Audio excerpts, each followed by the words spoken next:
안녕하세요. 저는 40대 초중반 평범한 회사원입니다. 결혼은 생각해보지도 않았던 제가 결혼해서 이혼까지 겪게 될 줄은 몰랐네요. 지금은 그 아픔을 다 이겨내고 행복해서 말할 수 있을 것 같아 사연을 쓰게 됐어요. 골드미스를 꿈꾸다 이혼까지 하게 된 제 이야기를 여기서 말해볼까 합니다. 저와 남편은 회사에서 만난 사이였어요. 사회생활을 비교적 빨리 시작한 저는 실력을 인정받아 부장까지 빠르게 승진한 케이스였고, 남편은 고시 공부를 하다가 결국 마음을 접고 회사에 입사한 케이스였죠. 처음 만난 건 남편이 대리였을 때였습니다.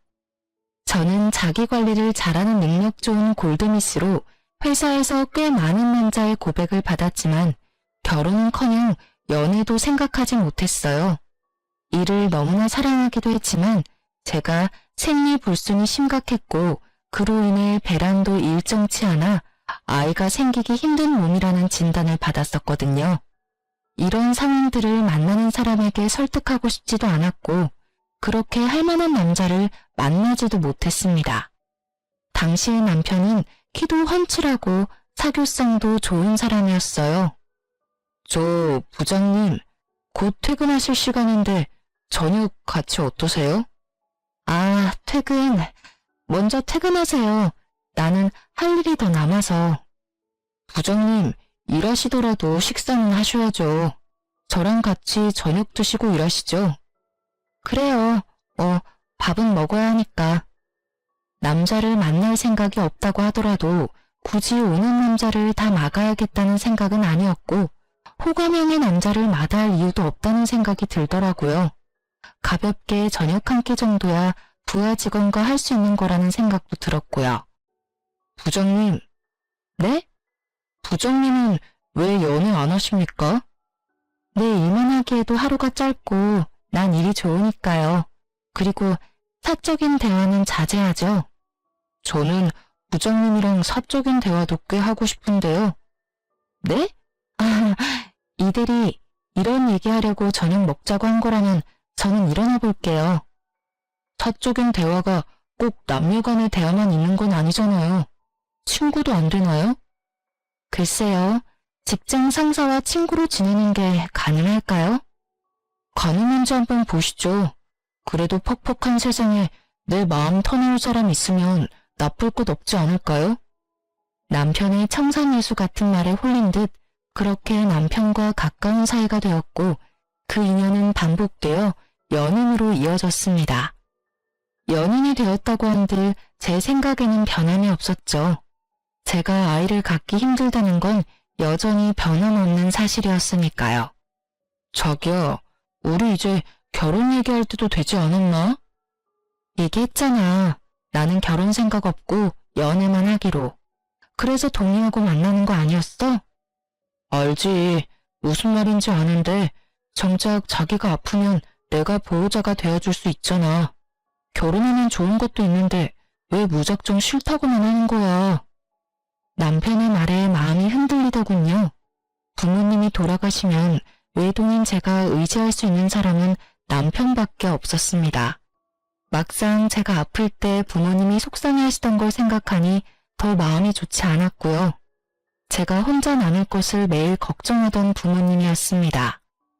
결혼 하기가 그렇게 싫어? 알잖아. 애 가지기도 힘들고 그런 걸로 흠잡히고 싶지도 않고. 아이가 결혼의 전부는 아니야. 너만을 사랑해줄 남자도 얼마든지 있을 거야. 나 혼자서 잘 살 수 있는데 뭘. 에이, 엄마 아빠 걱정이나 하셔. 우리야 노후 준비도 다 끝냈고 너 아니면 이렇게 걱정할 일도 없다. 너만 잘 살면 우리는 아무 걱정 없어. 그러지 말고 잘 생각해봐. 우리가 평생 사는 것도 아니고 우리 없으면 너 혼자 남을 생각하지? 엄마 정말 속상해서 잠을 잘 수가 없어.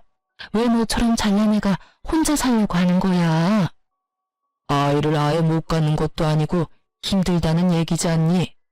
혹시 모르는 거니까. 아빠, 나 이미 생각 확고해요. 그만 얘기하세요. 아이를 가질 수 없다는 이유 하나로 혼자 혼자 살겠다고 씩씩한 척 살아가는 제가 항상 마음에 걸린다던 부모님의 말씀이 머리에 스쳤습니다. 나 할 말 있어. 듣고 나서 나랑 헤어지겠다고 해도 붙잡지 않을게. 당신 선택 존중할게. 무슨 얘기인데 이렇게까지 얘기해? 나 생리 일정하지 않은 거 당신도 알지? 알지. 어쩌다 건너뛸 때도 있고. 그렇다는 건 알고 있었어. 병원에서도 아이 갖기 힘들 거라고 하더라고. 그래? 그렇구나. 그래서? 그래서라니? 당신이랑 결혼하면 우리 이세 뭐 아이와 행복한 가족 그런 거 못할 수도 있다는 얘기야. 너랑 나 둘만 보고 살아야 할 수도 있다고. 그리고 너희 어머님도 내가 아이 갖지 못한다고 하면 달가워하지 않으실 거야. 자기랑 나 둘만 보고 살면 되지. 엄마? 내가 설득할게. 그리고 나도 이 나이까지 장가 못 가고 있으니 제발 장가만 갔으면 좋겠다 하는 분이셔. 걱정하지 마. 막상 그렇게 말하셨어도 결혼하는 손주 바라는 건 당연한 마음 아니시겠냐는 거지. 나 못 믿어? 내가 다 책임질게. 내 탓이라고 할게. 난 진짜 자기만 있으면 돼. 저 하나면 된다는 남편의 말에 결국 굳건했던 마음이 흔들렸고 저희는 결혼하기로 했습니다. 시어머님께도 제가 아이를 쉽게 가질 수 없는 몸이라는 것에 대해 알리고 결혼을 했습니다. 이런 상황도 솔직하게 말씀드리는 게 가족이 되기 위해서는 당연한 거라고 생각했어요. 남편 말대로 결혼조차 생각 못했던 아들인데 잘 부탁한다고 말씀하시며 결혼을 허락해 주셨습니다. 신혼생활은 회사 근처의 자가에서 생활을 하고 있던 제 명의의 아파트에서 시작하기로 했습니다. 남편이 모아놓은 돈이 별로 없다더군요. 어차피 남편의 경제 상황을 아예 모른 것도 아니었고 제가 넉넉하니 상관없다고 생각해서 큰 문제는 아니었습니다. 저보다 일을 늦게 시작했으니 당연한 듯도 했지만 혹시나 다른 이유가 있나 궁금해 물으니 얘기해 주더라고요. 남편에게는 14살 차이 나는 여동생이 있었습니다. 시아버님은 남편이 고등학생 때 사고로 돌아가셨고 남편이 가장 노릇을 해왔다고 하더라고요. 고시 공부하는 동안 공부 뒷바라지로 고생하는 어머님을 보며 더는 안 되겠다는 생각에 취업을 하게 되었고 그 회사에서 자신의 능력으로 올라가는 저를 보며 동경 그 이상의 감정을 느끼게 되었다고 했습니다. 회사에서 번 돈으로 집 생활비, 동생 용돈, 그리고 대학교 학자금까지 모두 감당했다더라고요. 오히려 가족을 위해 묵묵히 책임지는 가장의 모습이 저에게는 더 좋은 모습으로 다가왔습니다. 그 모습이 저에게 독이 될 거라고는 생각도 못했으니까요. 신혜인은 영락없이 제 남편의 딸처럼 행동했습니다. 14살 차이라는 큰 나이 차이 때문도 있지만 아버지의 역할을 해왔던 남편에게 의지하는 듯도 보였습니다. 대학 생활을 시작하며 독립해서 살고 있던 신우이가 어느 날 배가 불러 찾아왔습니다. 오빠. 너 이게 뭐야? 배가 왜? 나 임신했는데 무서워서 말을 못했어. 나 결혼해야 될 것 같아. 그래도 나랑 아이 책임져 주겠대. 아, 그래. 네가 애도 아니고 네 인생 네가 알아서 산다지만 오빠한테 진작 얘기를 하던가. 이제 와서. 그래서 그런데 오빠, 나 결혼자금 좀 주면 안 될까? 한 푼도 없이 그냥 시작할 수는 없잖아. 아이도 키워야 하고. 그래, 오빠가 해줄게. 정식으로 남자친구 데려와서 인사시키고 하루빨리 결혼식 올리자. 더 배불러 오기 전에. 진짜? 진짜? 오빠 고마워. 역시 우리 오빠밖에 없어. 근데 오빠보다 언니가 더 잘 벌지 않아요? 언니도 같이 보태주실 거죠? 아가씨. 저희 결혼하면서 경제관리 따로 하기로 했어요. 그러니 필요한 결혼자금은 저한테 말씀하지 마시고 오빠한테 받으시면 돼요. 저도 주겠다는 돈에 대해서 아무 말 하지 않을 거예요. 언니, 너무 매정하게 얘기하는 거 아니에요? 우리 그래도 가족인데 하나밖에 없는 신우이가 결혼하는데 뭐 안 해주는 거예요? 그럼, 그래요. 그럼 내가 혼수는 몇 개 해줄게요. 그건 제가 드리는 개인적인 선물인 걸로. 고마워요, 언니. 오빠, 진짜 결혼 잘했어.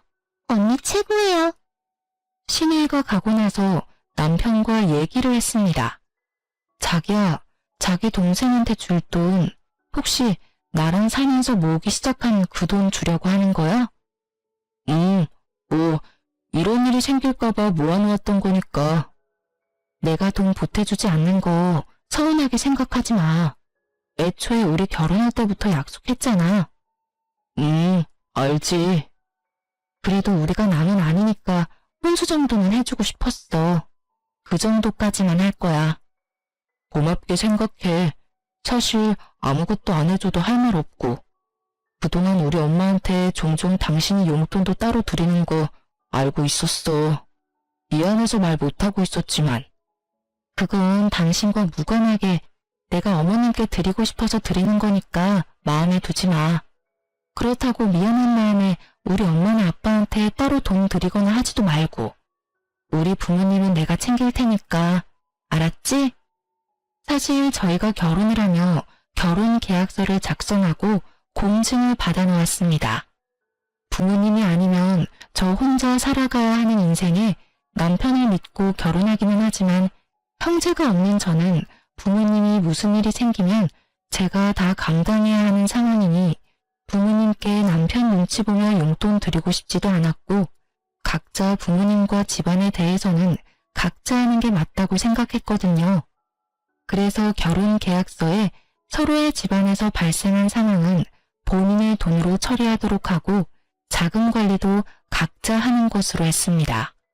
이 계약서 때문이라도 남편은 저에게 요구할 수 없었겠죠. 시댁의 문제 때문에 우리 집에 경제적 무리가 오는 것도 안 된다고 딱 잘라 말했고 남편도 그에 대해 동의했습니다. 남편은 본인이 모아놓은 돈 5천만 원을 모두 신우이에게 결혼자금으로 주었고 신우이는 저와 남편이 해준 돈과 혼수로 결혼 생활을 시작했습니다. 여기까지는 문제라고 생각하지도 않았어요. 그럴 수 있는 일이라고 생각했죠. 문제는 그 다음이었습니다. 결혼한 신우이가 아이 낳고 1년 만에 이혼하고 집으로 돌아왔더라고요. 어이가 없었습니다. 아이는 남편에게 주고 왔다면서 늘어놓는 말이 가관이더라고요. 누구는 낳고 싶어도 낳지 못하는 아이를 신우이는 거추장스럽다는 듯이 표현했어요. 애 때문에 나는 집에 묶여있는데 그 자식은 맨날 나가고 내가 참는데 한계가 있지. 애도 네가 키우라고 하고 나와버렸어. 이혼했으니 나도 내 삶 살 거야. 애한테 묶여서 내 인생 그렇게 버릴 수 없어. 이 철딱선이 없는 거사. 아무리 그래도 엄마가 애를 놓고 나오니. 내가 돈을 버는 것도 아니고 어떻게 무작정 애를 데리고 나와. 그리고 애 데리고 나오면 누가 나랑 결혼하고 싶어 하겠어? 이혼녀 딱지도 짜증나는데. 또 오빠가 너한테 해준 결혼자금 쉽게 줬다고 생각해?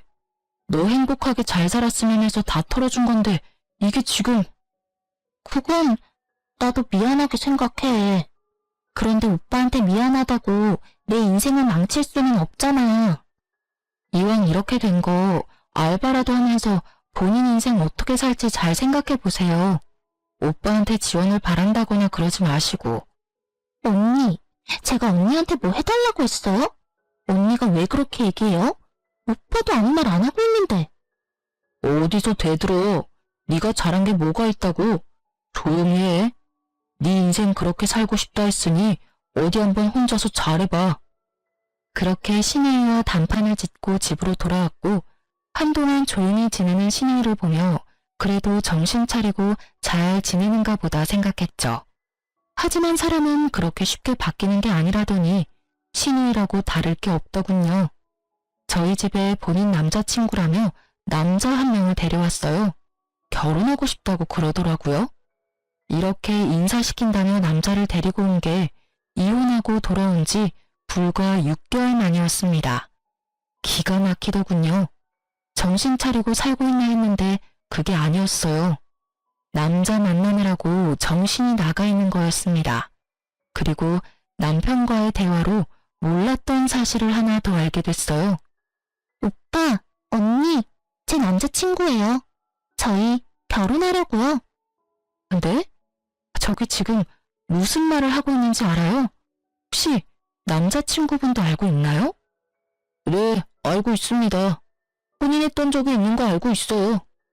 알고 있다고요? 얼마나 됐는지는 아세요? 전 남편과 헤어지고 한 달 뒤에 저랑 만났습니다. 그 사람은 인연이 아니었더라고 생각합니다. 저랑 맺어지려고 헤어지지 않았을까요? 그 나물에 그 밥이라더니 진짜 신이가 데려온 남친이나 신이나 생각 없기는 마찬가지다 싶더군요. 그래서 지금 결혼하겠다고 데리고 온 거라고? 응, 나 혼자 세상 살기 힘들잖아. 이 사람이라면 믿고 살 수 있어. 내가 반대해도 결혼할 거지? 오빠가 내 인생 책임져주지 않는다며 반대할 이유가 뭐가 있어? 그래도 오빠로서의 노릇은 해줄 거지? 오빠 노릇? 무슨 말 하는 거야? 결혼 돈 없이 할 수 없잖아. 너, 내가 그전 결혼 돈 해준 것도 모자라서 너 돌아오고 생활비도 매달 보내줬는데 그건 다 어쩌고. 잠깐만, 당신 지금 뭐라고 했어? 생활비? 아가씨한테 따로 생활비 보내줬어? 알아서 살라 그러고 일절 안 도와주겠다며 어떻게 된 거야? 아, 그게 그래도 동생이 밥 먹을 돈도 없다는데 어떻게 또 아무것도 안 보내. 아, 그럼 그동안 따로 돈을 모으고 있는 게 아니고 다 동생한테 보내준 거네? 내가 당신 다시 돈 모으라고 생활비도 내가 다 감당한다고 했잖아. 이러라고 내가 생활비 내지 말라고 말한 게 아닐 텐데? 그게 미안해 여보. 당신은 동생이 없어서 모르나 본데 내가 아빠는 마찬가지인 애를 모른 척 할 수 없잖아. 지금 말하는 걸 봐서는 결혼 자금을 또 해주려는 것 같네? 해줄 돈도 없을 텐데. 여보, 이번에 당신이 좀 도와주면 내가 진짜 잘할게. 아니, 그건 안 돼. 절대 안 된다고 했어. 언니, 그렇게 냉정하게만 굴지 말고 좀 해줘요. 언니 돈 모아서 다 어디 쓰려고요? 저한테 해주면 제가 몇 배로 언니한테 잘할게요. 제가 설마 이 은혜 있겠어요? 은혜는 갚지 않아도 돼요. 안 해줄 거니까. 그러면 빌려라도 주면 안 될까? 내가 갚을게. 당신이랑 나랑 남이야? 내가 당신한테 빌려주는 게 더 말이 안 돼. 지금 누구 편에 서서 얘기하는 거야? 그럼 저한테 빌려주세요. 제가 갚을게요. 그럼 되는 거죠? 빌려준다 쳐요. 막말로 아가씨 일도 안 했는데 어떻게 갚으려고요? 제가 갚겠습니다. 결혼자금 저랑 결혼하는데 쓰는 거니 제가 갚겠습니다. 그렇게 말씀하시는 거 보니 그쪽도 딱히 모아놓은 돈이 없나 보네요. 아, 제가 사업 준비 중이라 자금 융통이 좀 어려워서. 이자까지 쳐서 갚을 테니까 제 남친한테 그렇게 말씀하지 마세요. 그래요? 그럼 이럴 거 없네요. 알았어요. 빌려줄게요. 대신 차용증 받을게요. 그 차용증 공증도 받아놓을 거고요. 그렇게까지 해야 해요? 왜요? 안 갚을 거 아니잖아요. 갚는다고 했잖아요. 그럼 상관없지 않나요? 아, 알겠어요. 쓸게요. 쓰면 되잖아요. 그렇게 신우이에게 결혼자금 5천만 원을 빌려주며 이자까지 주겠다는 신우이의 말처럼 차용증 내용을 써서 변호사를 통해 공증까지 받아놓았습니다. 사실 그 돈 안 받아도 상관없었어요. 받을 생각도 없었지만 신우이 말하는 태도가 좋지 못했고 남편도 말로만 혼낼 뿐 결국 신우이가 원하는 대로 다 들어주는 게 못마땅해서 겁이라도 주려고 변호사 앞에 데려다가 공증을 받은 거였어요. 그래야 정신 차리고 돈도 벌고 자기 스스로 일어설 수 있을 것 같더라고요. 아무리 그래도 남편 여동생인데 저도 사람인지라 미움정이 들었는지 못 사는 모습 보고 싶지 않았고 언니 같은 마음으로 잘 살 수 있게 도와주고 싶었어요. 마냥 도와주는 것보다 이렇게 자립심을 키워주는 게 언니로서 더 위해주는 일이라고 생각했고요. 그렇게 신우이는 두 번째 결혼을 했고 이제는 진짜 우리에게 손 내밀 일 없을 거라고 생각했어요. 남편도 이번 일을 계기로 더 이상 도와주지 않겠다고 했고요. 다시 한번 이런 일 있으면 저도 참지 않겠다고 했습니다. 여기서 얘기가 끝나면 재미없겠죠? 네, 신우이가 또 찾아왔어요. 자기 남편과 함께. 저 사업 보증 좀 부탁드리려고 왔습니다. 제가 이번 사업 아이템 진짜 확실하게 성공할 자신 있거든요. 미래에 투자한다고 생각하면 나쁘지 않은 조건이야. 진짜 이 사람 머리 좋은 사람이거든? 오빠, 이 사람 믿고 보증 한번 서줘. 내가 결혼하면서 보증은 서주지 말자 약속하고 결혼했어. 이건 절대로 안 돼. 돌아가. 오빠. 오빠한테도 좋은 거라니까. 보증만 서주면 이 사람 사업 시작할 수 있고 진짜 잘 될 거라고. 믿어달라니까. 여기 사업 계획서도 가지고 왔습니다. 투자라고 생각하시고 한번 봐주세요. 볼 것도 없고 해줄 생각도 없어요. 돌아가요. 단호한 남편의 모습에 조금은 안심했습니다. 신우이와 정신 못 차리는 게 하루 이틀 일이 아니니 또 시작이구나 하고 싶었지만 남편은 그래도 나랑 헤어질까 무섭긴 한가 보다 했어요. 하지만 아니더군요. 저 몰래 따로 만나 신우 남편 보증을 서줬더라고요. 비밀은 그렇게 오래가지 못하고 발각됐습니다. 내가 보증만은 절대로 안 된다고 했잖아. 그것도 모자라서 나 몰래 해줘? 차라리 대놓고 해준다고 하지. 이제 나를 속이고 몰래 해준다고? 내가 앞으로 당신을 뭘 믿고 살아? 자꾸 찾아와서 해달라고 하니까 더 거절을 못하겠더라고. 아, 이건 나랑 헤어진다는 의미로 받아들여도 되지? 지금 이혼하자는 거야? 이게 이혼 얘기까지 나올 일이야? 지금은 내가 너무 화가 나서 당신 보고 싶지도 않고 얘기해봤자 좋은 소리 안 나와. 나가. 이 집에서 나가라고. 진짜 잘 생각하고 얘기해. 우리 둘 일도 아니고 고작 보증 서준 거로 이혼이라니. 고작? 고작이라 그랬어? 이건 우리 신뢰의 문제야.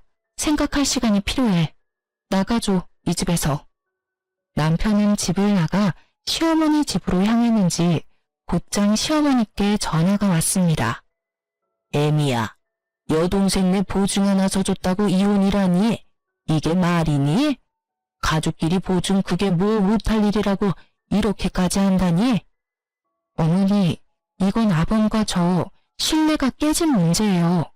결혼할 때 보증만큼은 친한 친구, 가족 모두 서지 않기로 했어요. 그리고 저도 많이 참았습니다. 아가씨 일로 싸우는 거? 저도 이제 지쳐요.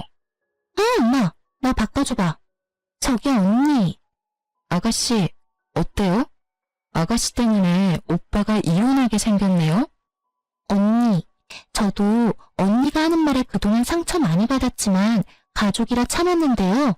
진짜 이제 못 참겠네요. 언니 그 돈 모아서 다 어디에 쓸 건데요? 어차피 애도 못 낳잖아요. 키울 애가 있는 것도 아니고. 그 돈 모았다가 자식 물려주지도 못하면서 내가 오빠 동생이면 언니 동생이기도 한 거 아니에요? 언니는 동생도 없잖아요. 내가 딸이라 생각하고 나한테 잘해주는 게 그렇게 힘들어요? 그러면 우리 오빠랑 결혼은 왜 했어요? 언니 없을 때 우리 남매 사이 좋았어요. 언니 때문에 우리 오빠 이상해지고 나랑 사이 안 좋아지고 있는 거 알아요? 이런 게 적반하장이다 싶었습니다. 잘해줘 봐야 기억도 못하고 물에서 꺼내주면 보따리 내놓으라던 옛말이 하나 틀리지 않다는 걸 알았습니다. 제가 이 상황에서 벗어나는 건 이혼밖에 없겠다 싶었어요. 남편이랑 더 얘기할 것도 없었습니다.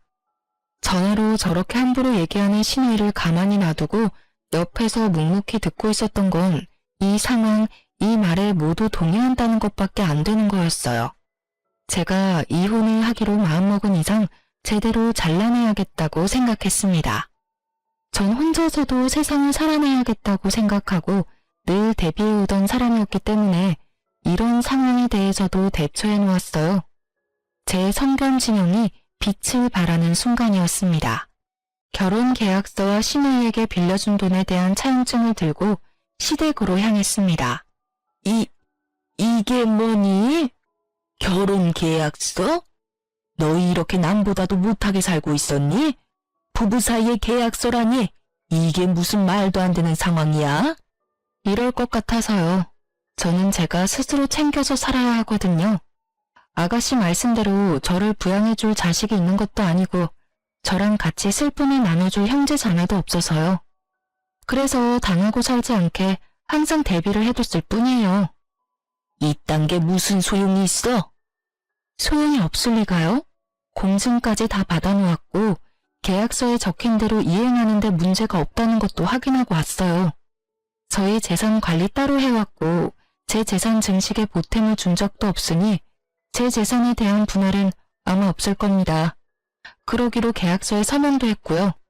여보, 자기야, 이러지 마. 진짜 우리 이렇게 헤어지는 건 아니잖아.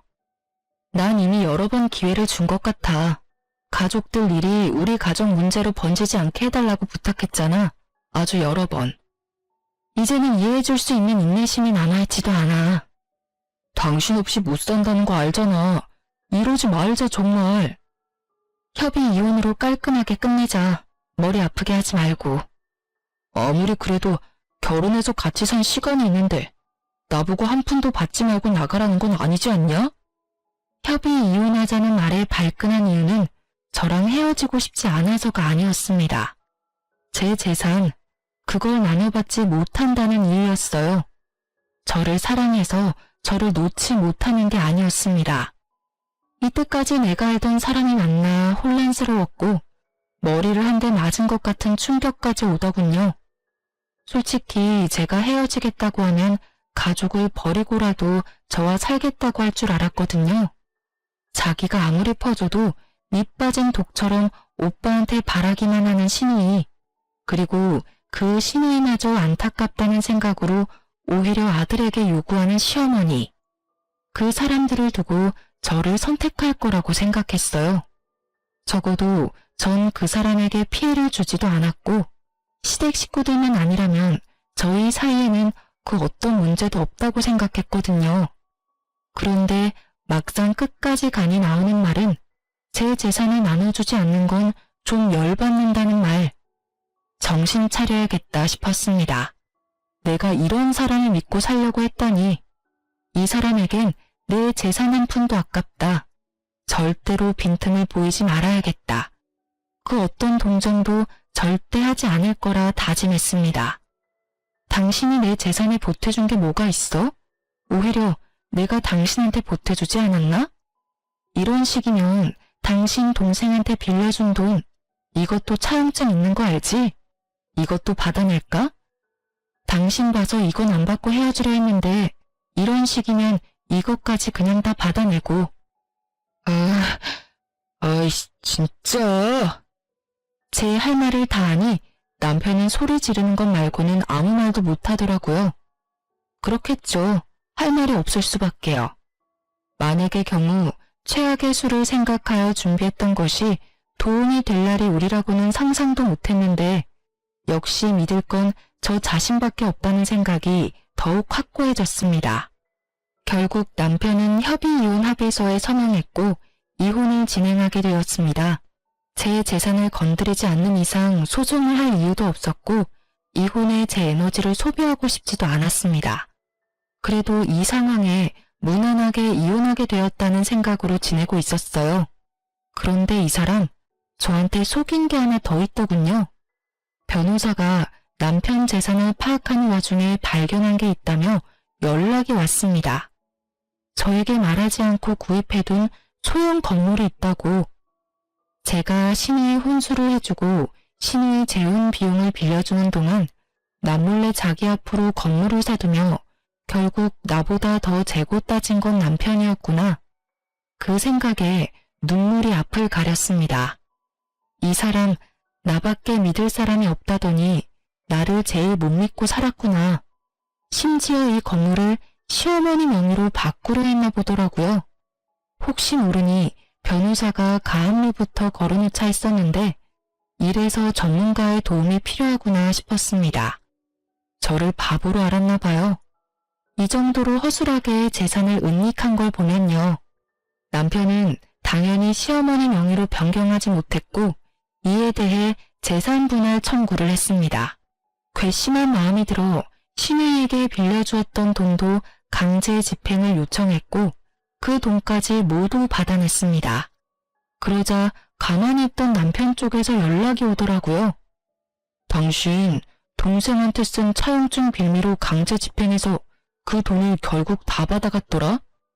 참 당신 인정머리 없는 줄은 알았지만 사람이 못됐다 정말. 우리가 지금은 이 지경이어도 가족으로서의 정이라는 게 있는데 이런 식으로 나와? 나라고 아무것도 몰라서 가만히 있었던 줄 아나 봐? 참 말 한번 뻔뻔하게 한다. 우리가 가족이라고?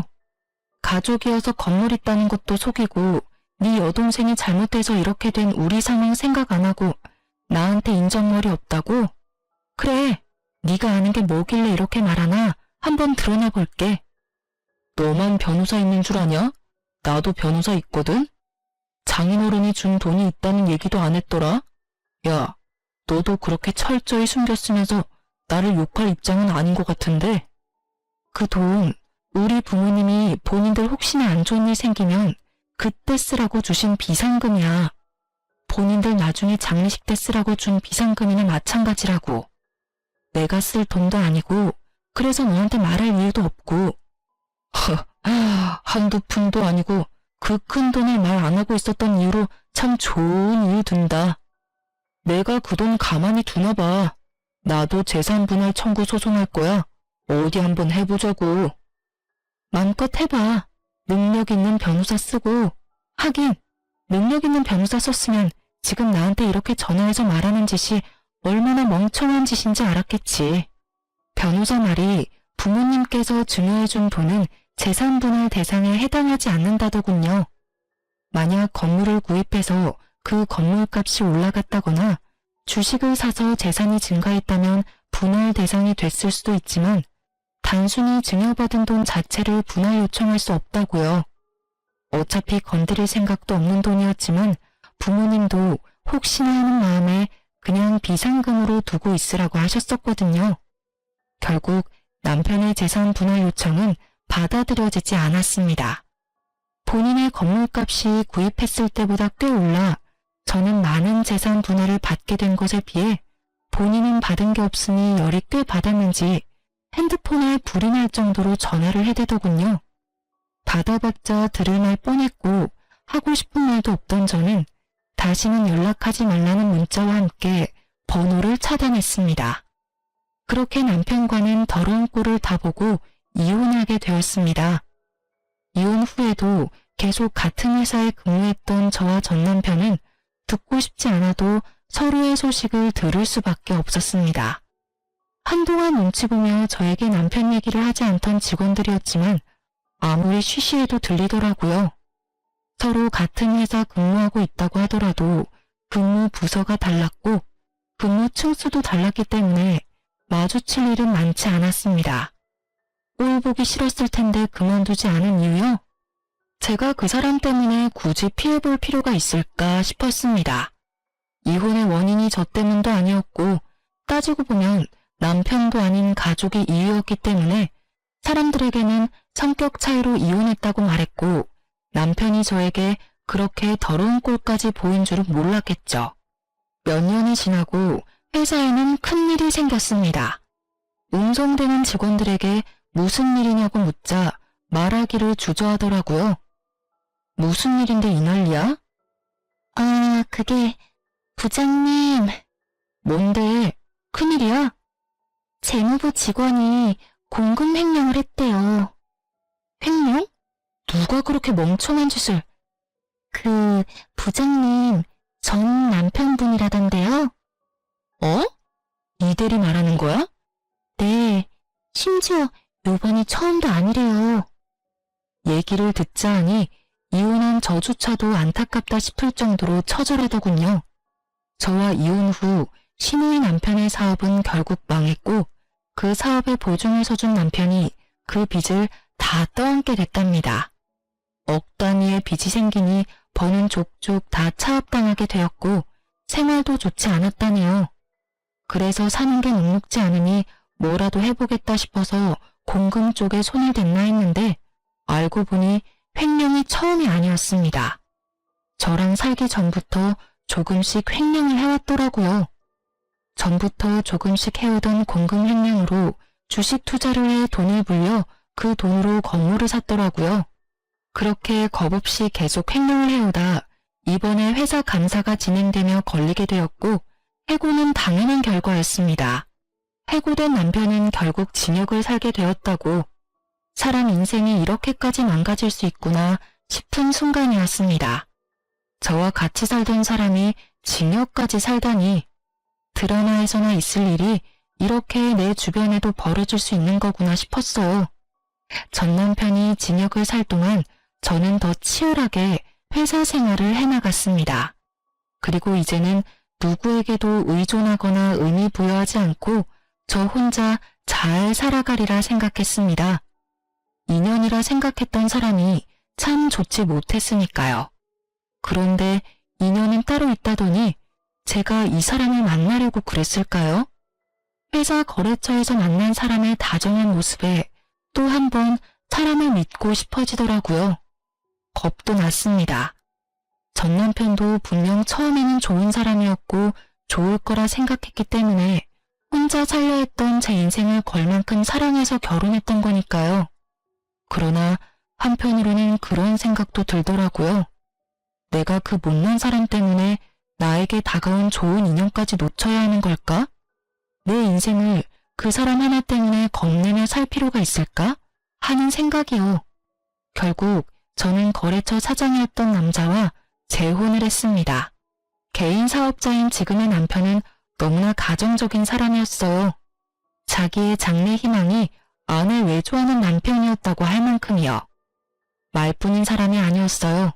제가 야근하는 날에는 저녁을 차려놓고 저를 기다려주었고 집에서 남은 업무를 처리하는 날에는 커피를 가져다주며 제 어깨를 주물러 주었습니다.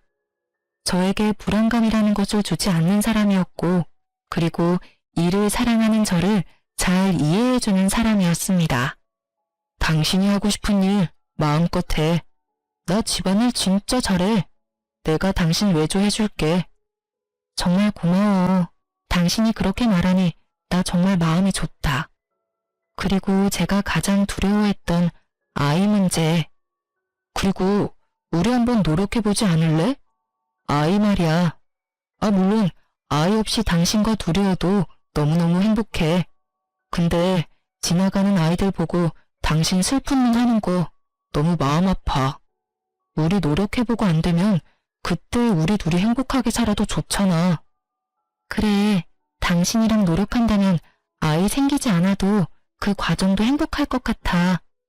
저를 이렇게나 이해해주는 남편인데 단지 실패를 두려워하며 아이를 갖지 않을 이유가 없었습니다.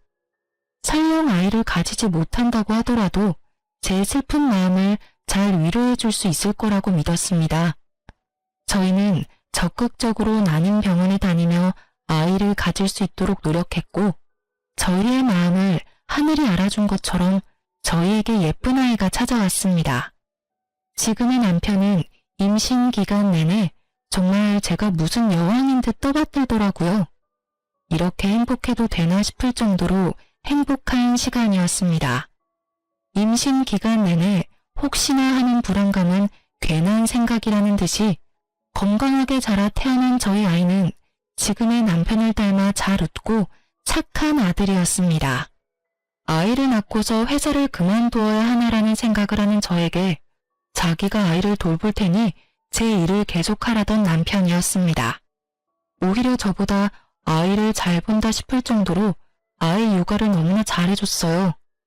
덕분에 빨리 회사에 복귀하여 일에 집중할 수 있었고 진급도 하게 되었습니다. 행복한 나날의 연속이었어요. 아이는 건강하게 무럭무럭 자라 만 1살 돌이 되었습니다. 아이 돌잔치를 위해 호텔을 예약했고 돌잔치 당일이었습니다.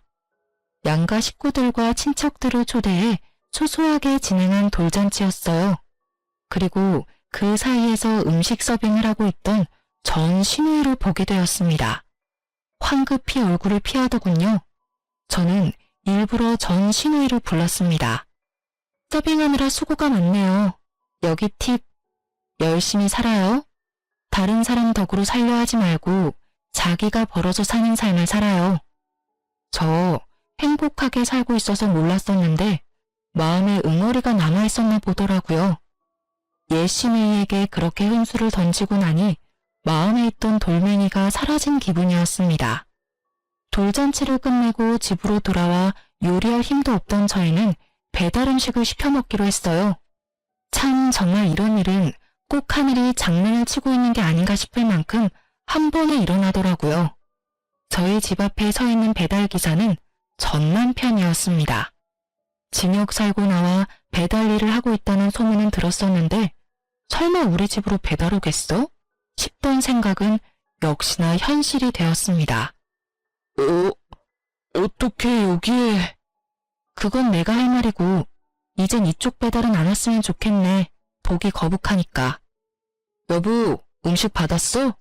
내가 아기 기저귀 갈고 음식 세팅할 테니까 식탁에 올려놔. 아기? 너 아이를 낳았어?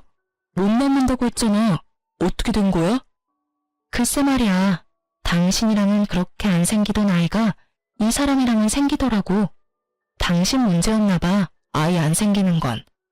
아니면 하늘이 내 편이라 우리 사이에 아이를 안 주셨던 거겠지?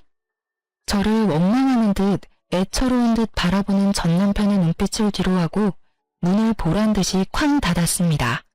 그 일을 마지막으로 전 남편은 다시 볼 수 없었습니다.